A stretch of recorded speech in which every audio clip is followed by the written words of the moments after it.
Assalamualaikum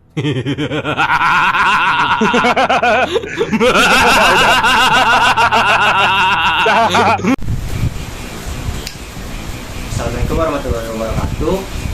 Selamat siang, saya dari Muhammad Saifullah Bramstian dan rekan saya Muhammad Kapelia. Dan di belakang kamera ada Muhammad Milano. Kami dari SMK di Kabupaten Tangerang, kelas 10 DKV 1 ingin mengerjakan tugas wawancara ke pelaku UMKM di sekitar. Kami di sini sudah bersama pelaku usaha UMKM. Silakan perkenalkan diri, Pak. Nama saya Sugeng Supriyadi. Saya berasal dari Kabupaten Kebumen, Jawa Tengah, yang sekarang tinggal di Tangerang, tepatnya di kawasan Citra Raya, Kupang. Apa sih nama usaha Bapak dan sejak kapan mulai menekuni usaha ini? Usaha saya bergerak dalam bidang dunia tracking atau GPS tracking yang dinaungi oleh CV Nila Monika Perkasa. Usaha ini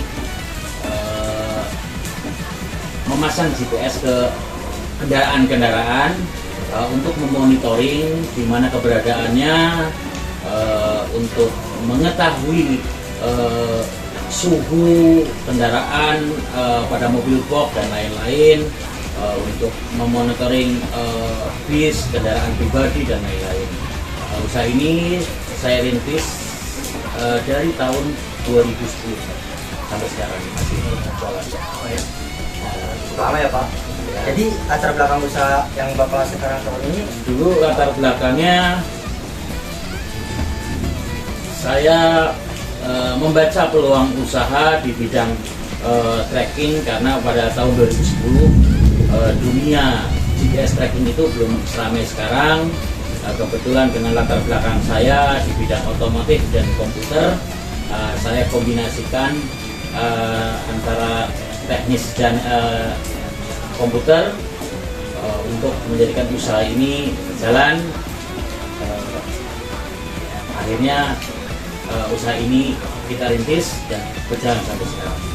jadi usaha Bapak ini termasuk ke semua passion Bapak dong? Ya, Usaha Bapak ini kayak ngikutin passion Bapak gitu? ya kebetulan Mau bisa kita passionnya sama dengan apa yang sekarang kita lakukan. Kita lanjut sejak usaha Bapak dimulai hingga sekarang, Bapak melibatkan siapa saja? Tentunya dalam usaha itu kita melibatkan namanya penjual dan pembeli, pemakai jasa dan yang menjual jasa. Di sini untuk pemakai jasa kita salah satunya perusahaan otobus, ekspedisi, mobil rental, mobil pribadi. Ada juga untuk memonitor anak-anak yang sekolah, untuk memonitor anak-anaknya. Oh iya, Pak. Untuk saat ini ada berapa karyawan sih yang Bapak miliki? Untuk saat ini kita melibatkan ada sekitar 11 karyawan yang aktif untuk bagi masing-masing tugasnya. Ada di marketing untuk pemasaran, untuk di server, dan untuk IT-nya.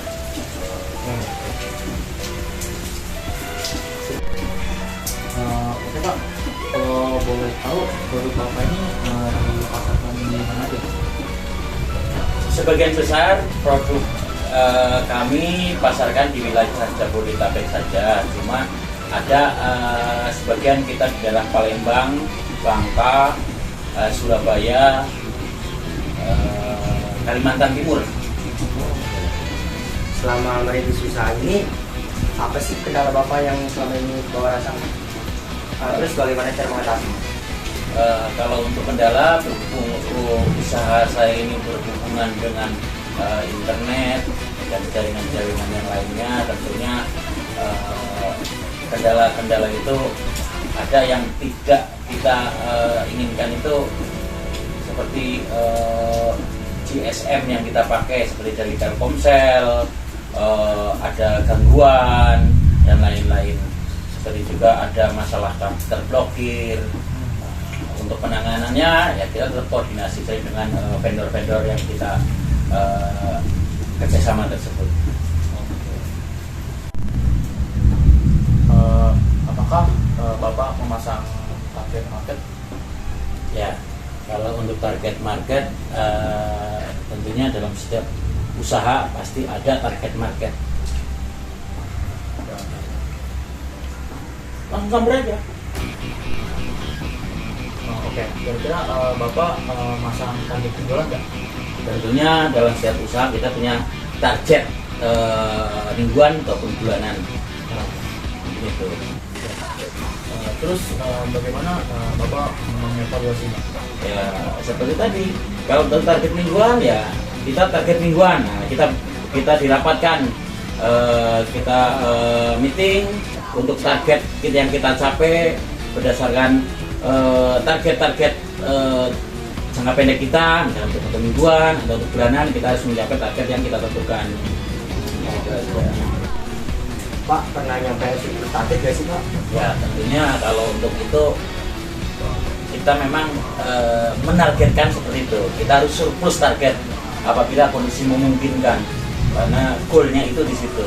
Karena kita selain penjualan juga kita maintenance. Gitu. Kalau nggak pernah gak sih misalnya target itu berapa nih, tapi nggak sampai sekian? Pernah. Dalam suatu waktu ada di saat kondisi seperti zaman COVID itu lagi rame-ramenya, lesu dalam bidang usaha, ada kita tidak mencapai target-target tertentu, bahkan ada beberapa bulan kita seperti itu. Kayak pandemi COVID-19 itu ya. Betul. Kira-kira strategi penjualan di Bapak itu seperti apa sih? Strategi penjualan kita menggunakan dua mekanisme. Satu, strategi penjualan secara umum atau tradisional, face to face kita menawarkan ke berbagai macam instansi atau tempat-tempat yang kita tawarkan. Juga kita melakukan promosi atau dengan online. Gimana proyeksi Bapak ke depannya? Kalau untuk kedepannya kita melihat perkembangan ekonomi masyarakat sekarang ini, untuk usaha yang saya tekuni ini masih prospektif, jadi masih bisa terus berjalan seiring dengan perkembangan teknologi dan kebutuhan dari masyarakat ataupun perusahaan yang menginginkan jasa kami.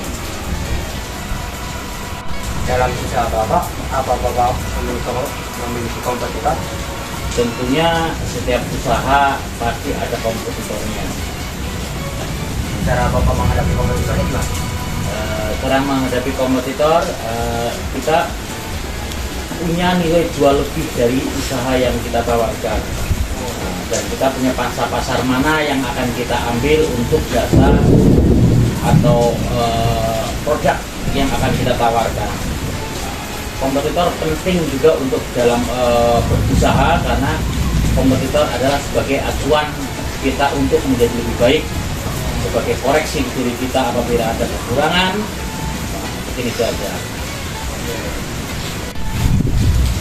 Usaha Bapak kan bergerak dalam bidang teknologi nih. Kira-kira teknologi tersebut berpengaruh gak sih? Ya tentunya sangat berpengaruh, apalagi di zaman sekarang di eranya industri 4.0, di mana teknologi itu terintegrasi ke segala macam bidang. Nah, tentunya kita juga harus mengupdate teknologi yang berkembang, karena perkembangan teknologi saat ini luar biasa lompatannya, jadi pengaruhnya luar biasa. Jadi kita harus bisa mengikuti perkembangan teknologi yang ada. Kira-kira teknologi apa ini yang sudah Bapak terapkan di usaha Bapak?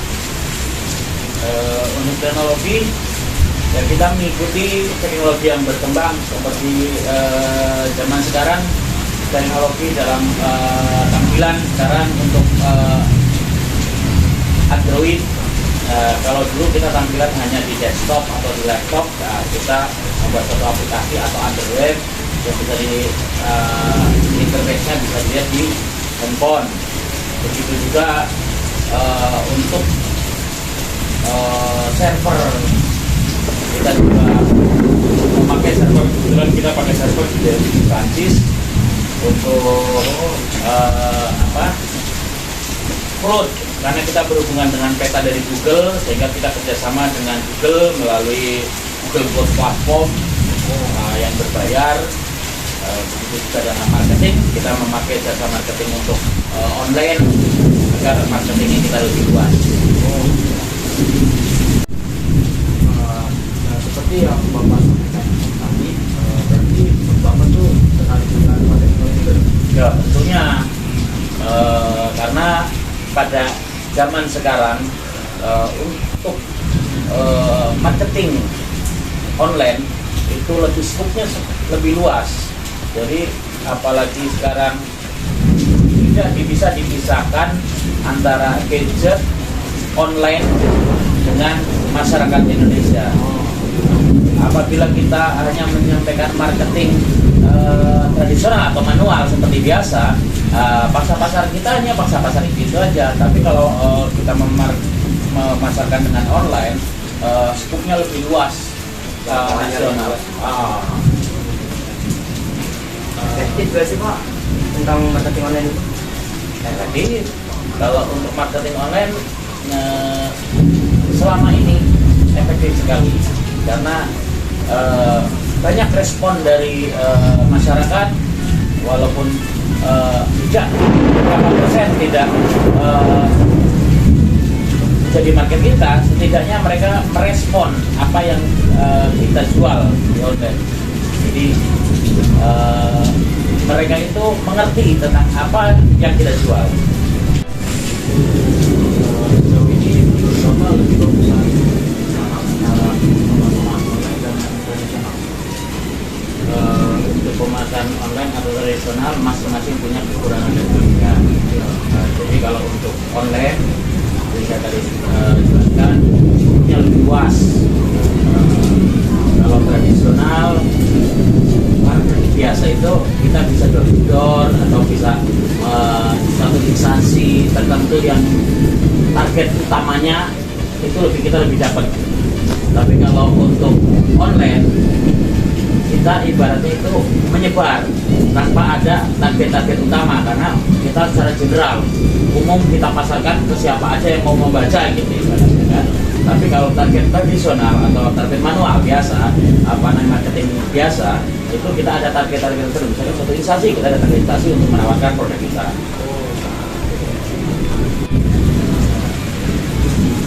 Apakah memainkan teknologi Bapak ini sudah Ya, kami mengiklankan produk atau jasa kami di online.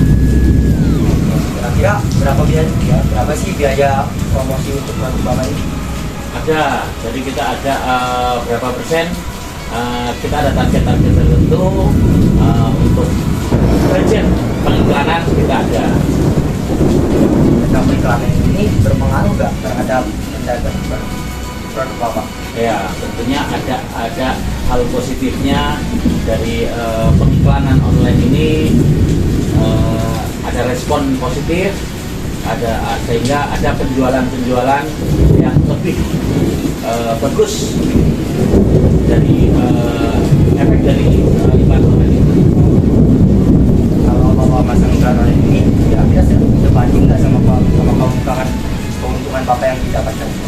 Ya, tentunya kita mengevaluasi dari awal-awal kita memasang iklan, hasilnya tentu tidak sebanding apa yang kita ekspektasikan. Tapi kita menunggu waktu 1 bulan, 2 bulan, 3 bulan, 4 bulan, sehingga hasilnya sudah ada. Hasil dari iklan itu ya sangat sebanding, karena penjualan kita lebih naik grafiknya dibandingkan sebelumnya.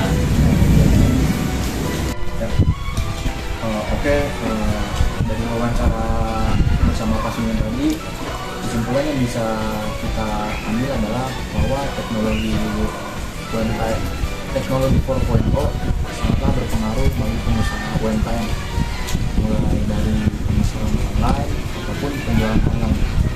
Mungkin Bapak Ibu atau Bapak Ibu dan Guru di rumah sekalian mungkin bisa pakai produknya Layanan atau jasa.